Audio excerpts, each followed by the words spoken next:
समस्त प्रभु प्रेमी भक्तों को जय सिया राम। मानव जीवन की महानता, मनुष्य जीवन की श्रेष्ठता पुरुषार्थ और प्रार्थना से युक्त जीवन में ही है। जो जीवन पुरुषार्थहीन होता, प्रार्थनाहीन होता है, वह जीवन का कोई मूल्य नहीं होता। वह जीवन परमार्थिक, परोपकारी नहीं हो सकता। इसलिए अपने जीवन को पुरुषार्थ युक्त बनाना है, प्रार्थना पूर्ण बनाना है। केवल जो हर निशी दिन रात पुरुषार्थ नाम मेहनत करता रहेगा, धर्म पूर्वक, निष्ठा पूर्वक, श्रद्धा विश्वास से युक्त होकर, तो उसका जीवन महान बनेगा। लेकिन हो सकता है उससे अहंकार भी हो सकता है। लेकिन जब वह पुरुषार्थ के साथ साथ प्रार्थना भी करता है, तो प्रार्थना युक्त जीवन विनम्र बनता है। विनम्र होता है, दैन्य होता है, सहज भाव में रहता है, सेवा की भावना उसके हृदय में होता है। तो इसलिए अपने जीवन को श्रेष्ठ बनाने के लिए नित्य पुरुषार्थ और प्रार्थना करना चाहिए। हम आते हैं प्रार्थना पर। प्रार्थना जीवन का एक अभिन्न अंग है जो नित्य करना चाहिए। बड़े बड़े महापुरुष भी नित्य प्रार्थना करते हैं। मठ मंदिरों में भी नित्य स्तुति, प्रार्थना, गायन होता है। और प्रार्थना वह है जो हृदय की पुकार है, हृदय की सद्भावना है, हृदय का उद्गार है। प्रार्थना, स्तुति उसे कहते हैं जो स्मरण किया जाता है, याद करके भगवान के सामने सुनाया जाता है, वह स्तुति है। और प्रार्थना हृदय में स्वयं उद्घाटित होते हैं और भगवान के सामने हम प्रार्थना करते हैं। तो मनुष्य जीवन को हमेशा प्रार्थना और पुरुषार्थ से युक्त रखना ही परम धर्म है। पुरुषार्थ यदि हम करते हैं, मेहनत करते हैं, परिश्रम करते हैं, नित्य अभ्यास करते हैं, तो हमारी सोई हुई शक्ति, दिव्य भाग्य का उदय संभव हो जाता है। और यदि पुरुषार्थ नहीं करते तो हमारे दिव्य भाग्य भी सोए रह जाते। उस भाग्य का उदय नहीं हो पाता, उत्थान नहीं हो पाता है। इसलिए पुरुषार्थ जीवन का परम अंग है, परम धन है। लेकिन केवल पुरुषार्थ, केवल मेहनत तो सब कोई कर रहा है। पशु भी मेहनत करते हैं। और मनुष्य जीवन जब पुरुषार्थ करते और प्रार्थना से युक्त पुरुषार्थ हो, तो वह जीवन मांगलिक कल्याणकारी होता है। गोस्वामी श्री तुलसीदास जी महाराज भगवान राम से प्रार्थना कर रहे हैं, हे प्रभु आप समर्थ हैं, आप सुख प्रदान करने वाले हैं, हमारे जीवन की भी सुधि आप रखें। कह रहे हैं, बारक सुमिरत तोहि होहि तिन्हि सम्मुख सुखद, क्यों न संभारहि मोहि दया सिंधु दशरथ के। हे दया सागर दशरथ नंदन, जो एक बार भी तुम्हारा स्मरण करते, तुम उनके सम्मुख होकर उन्हें सुख देने वाले बन जाते हैं, फिर मेरी सुधि तुम क्यों नहीं लेते। गोस्वामी जी भाव में भर कर के भक्ति पूर्वक प्रार्थना करते हैं, हे दया सागर, हे करुणा निधान, आप करुणा के निधान भंडार हैं, आप दया के सागर हैं, अथाह हैं। आपकी दया सहज दया है, जीव मात्र पर आप दया करने वाले हैं। जैसे दया सबके पास है, सबके पास हृदय है, लेकिन वह दया भी संकीर्ण है। मनुष्य दया अपने बच्चों पर करता है, अपने परिवार पर करता है, जिसके साथ आसक्ति होती, कोई संबंध होते, दया वहीं तक सीमित रह जाती है। अन्य प्राणियों पर, अन्य जीवों पर, अन्य मनुष्यों पर दया नहीं करता है। लेकिन भगवान की अहेतु की कृपा से जब जीव का जीवन उत्कृष्ट होता है, तब उसके दया का भी विस्तार होता, प्रेम का भी विस्तार होता है। तो यह भगवान की कृपा से ही प्राप्त हो। दया तो हिंसक जीव जंतु जो हैं उनके जीवन में भी दया है।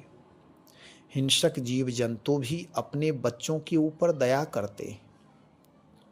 वह दया करते, कृपा करते, उनको भोजन कराते हैं, लेकिन अन्य जीवों को मारकर खाते हैं, उनके ऊपर प्रहार करते हैं। तो वह दया निधान नहीं, दया सागर नहीं हो सकता। मनुष्य को भी देखते हैं, व्यवहार की दृष्टि से देखें तो सब लोग अपने बच्चों से प्रेम करते हैं, लेकिन दूसरों के बच्चों से प्रेम करने वाले बहुत कम हैं। अपने रिश्तों में प्रेम रखते हैं, लेकिन अन्य लोगों से जहाँ दूर के रिश्ते होते, संबंध होते, वहाँ उनका प्रेम संकीर्ण हो जाता, भाव बदल जाते। जीवन की गहराई होनी चाहिए। करुणा, दया, प्रेम प्राणी मात्र के लिए होना चाहिए। ऋषि मुनि, साधक, साधु, संत लोगों का हृदय विराट होता है। वह तो प्राणी मात्र के लिए प्रार्थना करते हैं, सर्वे भवन्तु सुखिनः। यद्यपि यह स्तुति प्रार्थना सब करते हैं, लेकिन जीवन में व्यवहारिक पक्ष में क्या यह धरातल पर दिखाई दे रहा है? दिखाई नहीं दे रहा है। इसलिए प्रार्थना ऐसी ना हो कि केवल संकीर्णता हो। यहाँ कह रहे हैं गोस्वामी जी, हे प्रभु आप दया सागर हैं, हे दशरथ नंदन आप दया सागर हैं। जो एक बार भी तुम्हारा स्मरण करता है, प्राणी एक बार प्रभु का स्मरण कर ले, बारक सुमिरत, कोई एक बार स्मरण, तो कहते हो बारक सुमिरत तो ही हो ही तिन्हि सम्मुख सुख। कोई एक बार स्मरण प्रभु का कर ले तो उसके जीवन मांगलिक हो जाते। होत तरन तारन नर तेऊ, वह स्वयं तर जाता है, उद्धार हो जाता है, उन्मुक्त हो जाता है, आनंद से भर जाता है, सुख समृद्धि से भर आता उसका जीवन, और दूसरों को भी वह तारने वाला हो जाता, उद्धार करने वाला हो जाता है। उसकी समर्थता अलौकिक हो जाती, अनंत जीवों का वह उद्धार कर सकता है। ये आपके नाम का प्रभाव है। जो एक बार भी स्मरण करे, तुम उनके सम्मुख होकर, हे प्रभु आप तो स्मरण करते ही जीव के सम्मुख हो जाते, सुख देने वाले बन जाते हैं, क्योंकि आप सुख निधान हैं, करुणा निधान हैं, सुख सागर हैं आप। इसलिए जीव मात्र को सुखी करने की जिम्मेदारी आपकी ही है, और आप सहज सुख प्रदान करते हैं। जो कोई भी आपसे जुड़ जाता है, चाहे वह कोई भी हो, यहाँ तक कि राक्षस भी यदि आपसे जुड़ जाते हैं, उनका जीवन भी साधु जीवन, मांगलिक जीवन हो जाता है। ये आपकी महानता है, आपकी कृपा है, आपके नाम का प्रभाव है। इसलिए हे दया सागर, हे दया निधान, इस जीव के ऊपर भी दया करिए।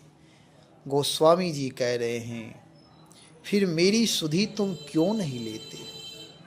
प्रभु के सामने विनम्रता प्रकट कर रहे हैं कि हे प्रभु, मैं जो भी कर रहा हूँ यह मेरी समर्थता नहीं है। जीव हमेशा प्रभु के सामने विनम्र होकर प्रार्थना करता है।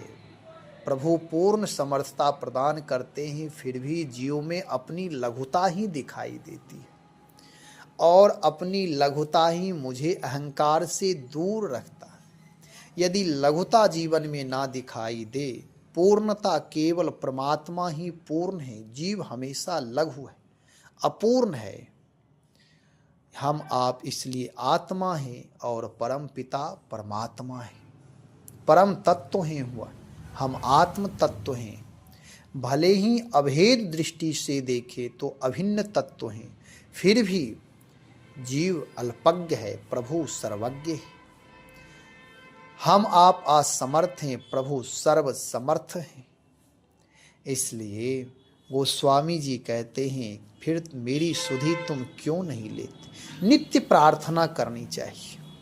प्रार्थना करने से हमारा हृदय निर्मल होता, पवित्र होता, सुंदर भाव का अभ्युदय होता है। सुंदर भाव, नए नए भाव हृदय में जागृत होते और भगवान के प्रति, प्राणी मात्र के प्रति शक्तियाँ जागृत होती है, सद्भाव जागृत होती है, प्रेम भाव का जागरण होता है।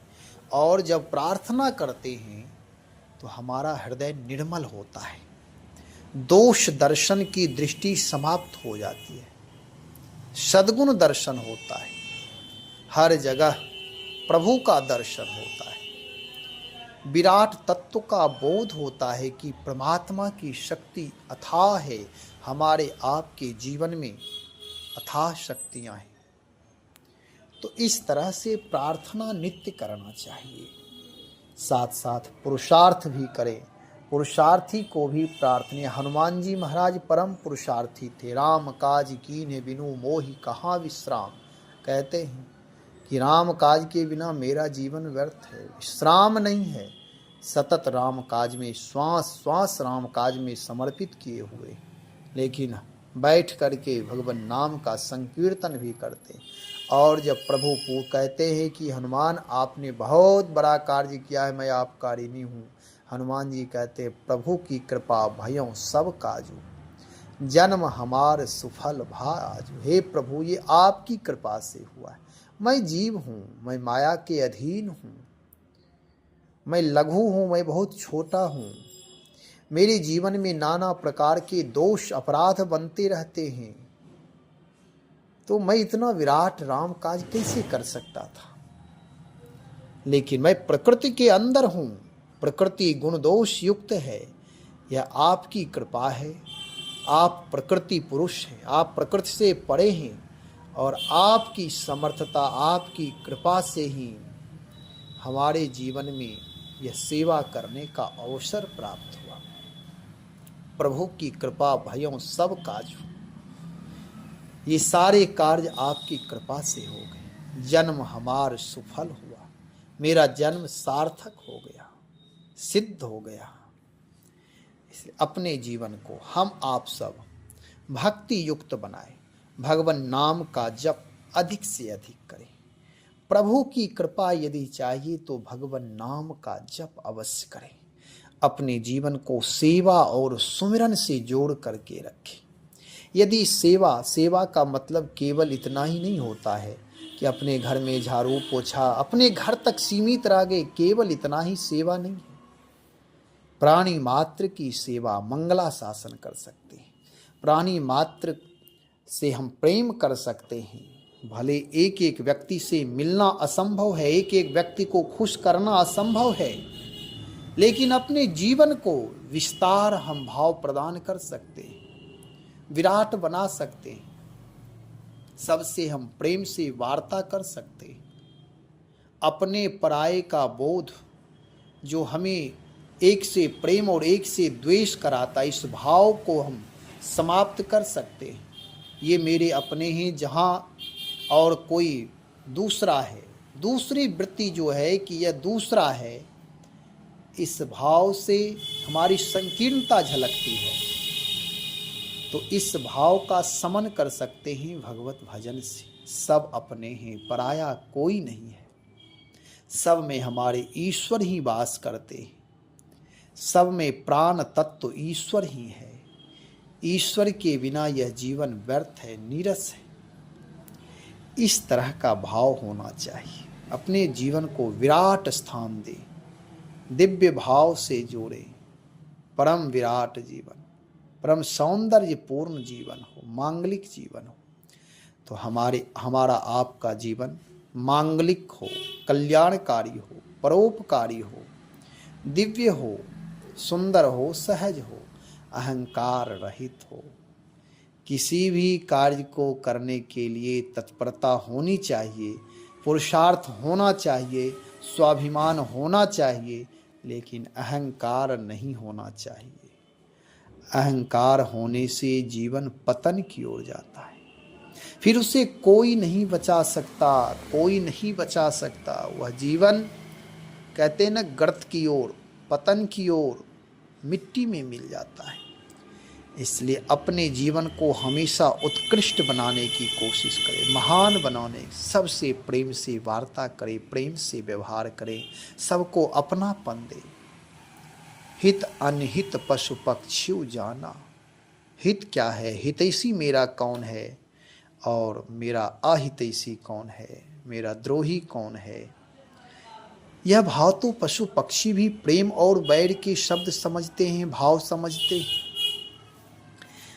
मनुष्य क्यों नहीं समझेगा। इसलिए सबसे अपनापन रखें, मोहाशक्ति से दूर। अपनापन का मतलब यह नहीं कि सबसे जुड़ करके आसक्ति उसके बिना रहा न जाए, नहीं, नीतिपूर्वक, प्रीतिपूर्वक, भावपूर्वक व्यवहार सबसे करें, सबसे प्रेम करें। प्रेम का मतलब हम आप संसार में प्रेम का मतलब समझते हैं आसक्त, मोहासक्त। मोहासक्त जहाँ हुआ जीव होगा वहीं अंधकार छा जाएगा, अच्छाई बुराई का बोध नहीं रहेगा। इसलिए अच्छाई बुराई का बोध हो, सद असद का बोध हो, सार असार का बोध होना चाहिए। विवेक पूर्ण मेरा वैराग्य भी हो, विवेक पूर्ण मेरा ज्ञान भी हो, विवेक पूर्ण भक्ति भी हो, विवेक पूर्ण प्रेम भी हो। यदि प्रेम अविवेक पूर्ण, विवेक रहित होगा तो वह प्रेम फिर आसक्ति बनकर बंधन बन जाएगा, जबकि प्रेम मुझे मुक्ति प्रदान करता। तो भगवान नाम का जप अधिक से अधिक करें। परमात्मा का नाम इस कलिकाल के लिए, विषम परिस्थिति के लिए, विषम जीवन के लिए एक अलौकिक तत्व है। अपने जीवन को मांगलिक बनाए। भगवान नाम का आश्रय ही जीवन का परम आश्रय है। हमेशा प्रभु का स्मरण करते रहें, हाथ जोड़ते, हे प्रभु मैं आपकी शरण में हूँ, आपका ही आश्रय है, आप ही परम आश्रय हैं, आपकी शरण में हूँ। इस प्रकार भाव करते रहें। प्रभु की कृपा हम आप सब पर है, जीव मात्र पर प्रभु की कृपा है। प्रभु अहेतु की कृपा करते हैं, अकारण दयालु है, बिना कारण बिना स्वार्थ परम हितैषी है। ऐसे प्रभु से जुड़ करके अपने जीवन को धन्य बनाए, अपने व्यवहारिक पक्ष, व्यवहारिक जीवन को भी मांगलिक जीवन बनाए, कल्याणकारी जीवन बनाए, परोपकारी बनाए। केवल ऐसा नहीं कि मंदिरों में जाकर के भीड़ करे और घर को शमशान बना करके रखे, नरक बना करके रखे। मंदिर तो मंदिर है ही, लेकिन अपने घर को भी मंदिर बनाना है, स्वर्ग बनाना है, साकेत बनाना है, दिव्य धाम बनाना है। ऐसा वातावरण वहाँ तैयार करें, एक दूसरे का सम्मान करें। बड़े सब चाहते हैं कि छोटा मेरा सम्मान करे, लेकिन बड़ों का भी कर्तव्य है कि छोटे का भी सम्मान करना, आदर देना, प्रियता, प्रेम, वात्सल्यता देना। तब स्वतः ही छोटे के हृदय में प्रेम का अभ्युदय होता है। जहाँ वात्सल्यता मिलती है वहाँ स्वतः प्रेम का अभ्युदय होता है। अपने घर को ऐसा शुद्ध बुद्ध प्रबुद्ध वातावरण वहाँ का बनाए कि वह अवध हो जाए, वृंदावन हो जाए। कहने का मतलब यह है कि जहाँ अच्छी हमारी प्रकृति होगी, अच्छा मेरा स्वभाव होगा, जहाँ व्यवहार निर्मल होगा, कपट रहित होगा, व्यवहार में जहाँ उदारता होगी, परोपकार की भावना हो, समत्व होगा, वह घर दिव्य होगा, स्वर्ग होगा। वहाँ सारे देवी संपदा रहेंगे। माता पिता का सम्मान, पत्नी एक दूसरे के प्रति सम्मान भाव, आदर भाव, करुणा भाव, प्रेम भाव रखे, वह घर मांगलिक हो जाएगा।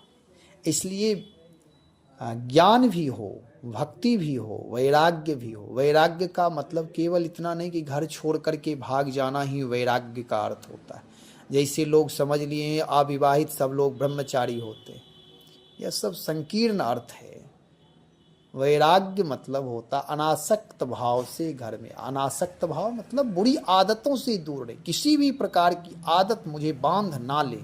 कभी कभी अच्छी आदत भी बांध लेता, और वो अच्छी आदत यदि हो गई है तो उसकी पूर्णता नहीं होती तो हम व्यथित हो जाते हैं, परेशान रहते हैं। भले ही अच्छी आदत है लेकिन वो अच्छी आदत मुझे परेशान कर रहा है। इसलिए किसी भी प्रकार की आदत है तो उससे मुक्त होना है, तब मेरा वैराग्य धीरे धीरे धीरे धीरे गतिशील होगा। बहुत सारी बातें हैं अपने जीवन को मांगलिक बनाने के लिए भगवान का आश्रय ले, गुरुजन का आश्रय ले, सत्य का आश्रय ले, धर्म का आश्रय ले। जब सत्य का आश्रय लेते, सदाचार, संयम, परोपकार, करुणा, दया, प्रेम, आनंद, ये सब का जब हम आश्रय लेते हैं तो आश्रय लेने से ही हमारे जीवन में इनकी सारे गुणधर्म स्थापित होने लगते हैं। बहुत सारी चर्चाएं हो सकती हैं। श्री राम जय राम जय जय राम, श्री राम जय राम जय जय राम।